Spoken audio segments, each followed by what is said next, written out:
In this parasha, we learn about the destruction of Sodom, where the people of Sodom became increasingly evil and corrupt. God dispatches two angels to destroy Sodom and to save Lot and his family. Lot, being a nephew of Abraham, was saved in honor of Abraham. When the angel accompanied Lot and his family out of Sodom, he said to them, "Do not turn back and look at the destruction of Sodom." Lot's wife disobeys. She looks back, and then she turns into a pillar of salt. But why does she turn into a pillar of salt? Such a harsh punishment.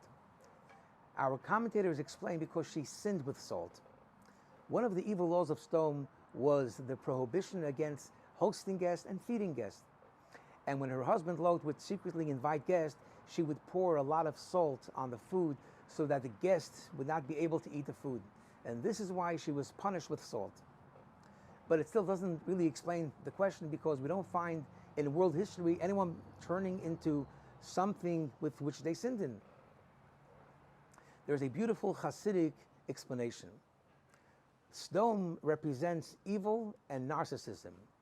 And each one of us has a little bit of Sodom in our psyche, our ego and our self-centeredness.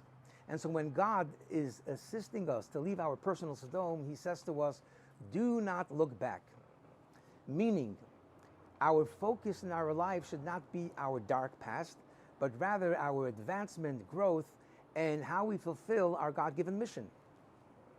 But if we can let go from the past, and we constantly look back at our mistakes, failures, and bad things that happened to us, and that becomes the narrative of our life, so just like Lot's wife looked back at Sodom and turned into a pillar of salt, we turn into a pillar of salt.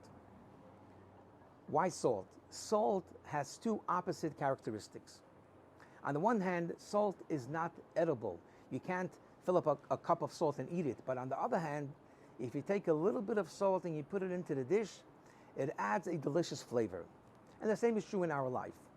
If we use only a little bit of our past salt and darkness, meaning we designate a little bit of time to reflect on our mistakes and failures, we cry, we correct, and then we move on to be productive, positive, and bring goodness into the world, then the little bit of salt adds flavor and life into our life, because we grow and learn from our mistakes, and our mistakes keeps us humble and honest.